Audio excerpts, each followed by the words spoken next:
we were going to add another disk and then migrate to it. So let's assume that loop one is a bad disk. We've gotten, I don't know, smart errors, or maybe it's just that loop one is small and we'd like to replace it with a larger one, right?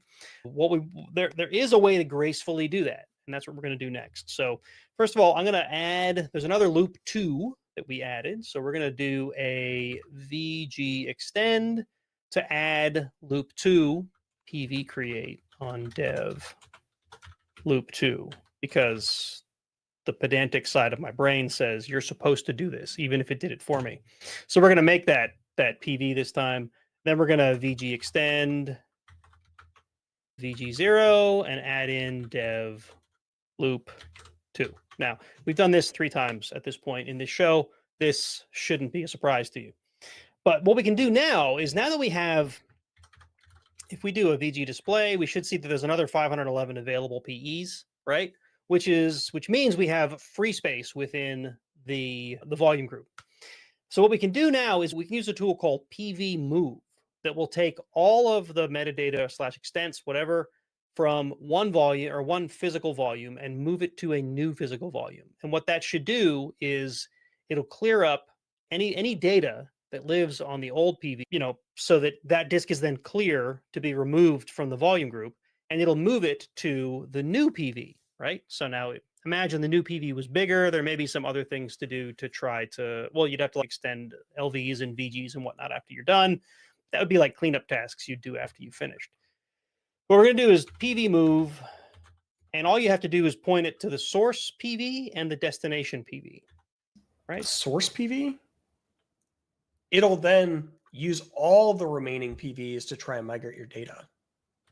Oh, okay. So it'll just say, all right, so loop 1 is the one I want to get rid of. It'll just say, wherever you can put it inside of the volume group, move it. Is that what you're saying? Okay. Yep. You can also specify specifically disk by disk, and that's what I had initially tested for the demo. Okay, well, cool. We'll do it that way. But doing it where you specify a target disk, will make sure that the extents from loop 1 go to a specific spot. If you do it this way, They may end up, if there was free extents on loop 0, you'll find some there. You may find some on loop 2. Like, it just kind of like squishes stuff wherever it can find it. And in a lot of cases, that might be just fine. But in some cases, maybe it's not. In cases where you're absolutely like, I want everything on the old PV, on the new PV, then you can specify the source and the destination. But I can understand where you might not care. You might just care that you move it to somewhere that's available, right? Well, and honestly, with like changes to how we're doing storage now, with stuff like NVMe drives, where it's solid state memory as opposed to spinning rust, like all of a sudden, a lot of the things we used to really care about don't really matter anymore. Right. Excuse me. Okay, and now I should be able to, oh no, I got to do a vgreduce first, I think. Yeah, sorry. So now we got to do, remember earlier we got that error. It says you have to do a vgreduce before you can do the pvremove. So vgreduce, and we're going to go vg0, and you tell it. You want vgreduce, not cgreduce, right? Oh, well, you never know. Maybe that's some other awesome thing that you don't know about. Secret Nate command line aliases that I don't know anything about. Now, I think you can tell this to reduce it by a certain number of extents, but you can also point it to the PV that you want to remove. Right? So we're going to say, basically, take all the extents that maybe are allocated on loop 1 and make sure that it's clear and remove it from the volume group. Or I should say clear it from the volume group, right? Okay, and then now see, already it says loop 1 is removed from the volume group. If we do a VG display or a PV display, if I do a PV display, it should tell me that loop 1 is basically unallocated. Yeah, right there. Loop 1 is a new physical volume of 2 gigabytes, whereas loop 2 is in VG0 and loop 0 is in VG0. Right? And this one says it's not in a VG. Now, if I also wanted to go so far as to say this thing is no longer a PV at all, that's when you would use the pvremove. Pvremove on dev loop 1, right? And what that does is it just clears that metadata off. It says you're no longer a PV. So now if I did a PV display, we should only have loop 0 and loop 2. There you go. All right, so that's how you might move data from one PV to another without actually disrupting the system. Now, you might remember, we'll use DF, I think, instead. I still have that file system mounted, right? So that volume group is not only still active, that logical volume is not only still active, the data is still accessible. Everything was up and online while I was doing that. Now, is that advised? I don't know. If it's a high utilization disk, maybe not. But yeah, I did it all live. So there we go. Yeah. So there was a little bit of commentary saying that you can use pvmove with a logical volume name as well. Okay. And my point to him in chat was you could do it that way. But the scenario that we were displaying is I want to replace this disk. I want to get rid of this disk. And that's why we were PV moving off of it. If Right. you use a volume group, that's a situation where you're worried that your volume or your logical volume is using storage off of multiple different disks. And for some reason, that's not what you wanted to do. And so by using the logical volume name and the physical volume name, you can take all those disparate extents that are in use across and concentrate them somewhere, which historically, I don't think we really cared about, because if you could access multiple physical devices at the same time to get data, that was better. It's kind of like RAID-ish. But again, a lot of the changes to storage, all of a sudden, we don't care about things like where things live or whether it's on the same drive or not, because we're not having to spin that platter around to get to that sector to retrieve it from disk. Right. So the only other thing that we could cover is there's metadata about these logical volumes that's stored inside of Etsy. And I'm not going to go into an exhaustive tour of this stuff here, but if you go to Etsy LVM, you can see there's actually an lvm.conf, which allows you to configure some of the defaults and whatnot for how LVM behaves on your system. There's also this backup directory. And inside of the backup directory, you're going to find literal backups of the metadata for your volume group. Now, this isn't data. This is the layout of the volume group. So if I did a cat on backup /vg0, you'll see, and I don't know, is that JSON? It might be JSON. But you see, it's got all of the disk data, the size data, the extent data, so that if I did have some sort of corruption where the logical volume metadata had been somehow broken, which is exactly the way that we had fixed my disk problem with that snapshot chain problem, which is the whole reason I know this is even here.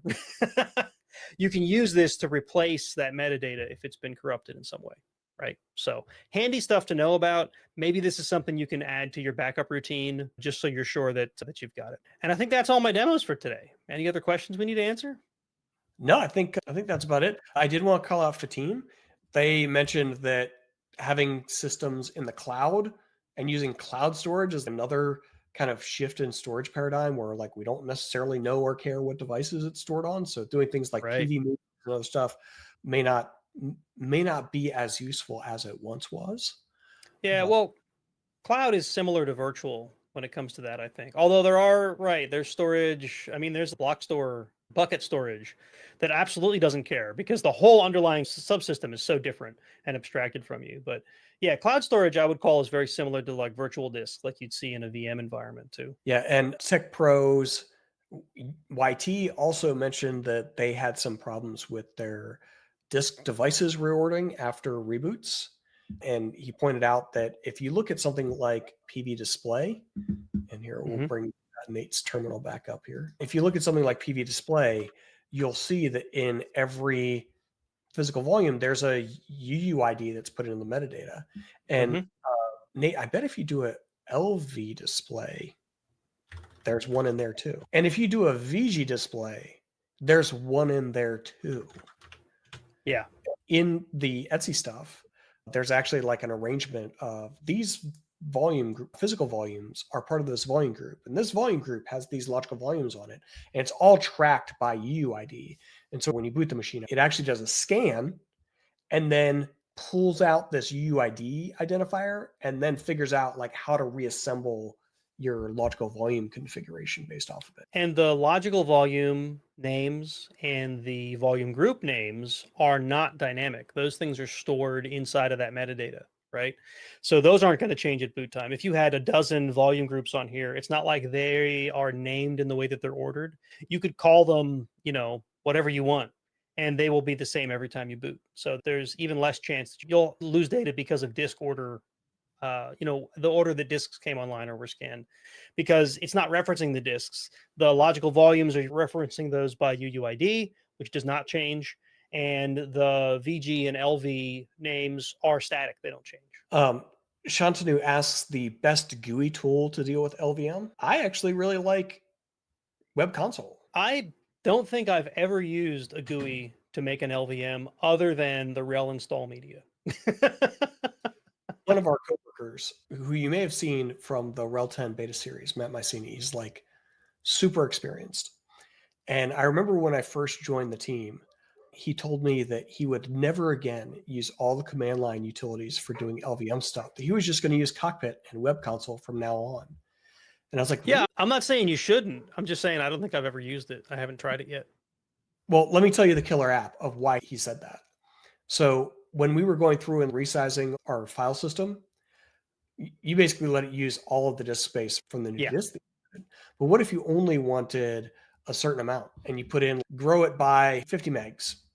Well, we actually have to do math because we can only grow a logical volume by its extent size, which in your situation was 4 megs. And so if you say a certain amount, it'll complain about not having the right amount of it. Okay. But in Web Console, you pick it up, you say add space, and then there's a slider. And you just adjust the slider to roughly the amount that you want. It does all the math for you, so you don't have to do any of those things. Real sysadmins can do that math in their head. It doesn't matter. Oh. No, I get it. I get it. I mean, it's an argument we have time and time again in this industry. Yes, the graybeards can do it in their head, but is it really worth their time? What value are they bringing in doing the math in their head? Except that at 2 a.m., when they don't have a GUI, they can probably do it in their head, right? Well, but for the rest of the time, use the slider. In reality, I think that they would. I get that error, and I'm like, oh, let me just round up and try it again. And that's how. Yeah. And I mean, it's not like it stops you. I think you can still allocate it. You're just losing a little bit of disk space. But yeah, you can still create it at whatever size you want. I think you're not being as efficient as you could be if you're doing it that way. Cool. So all right. So Vincent, my colleague says using Web Console is cheating. I mean, if it causes you to win, is it really cheating?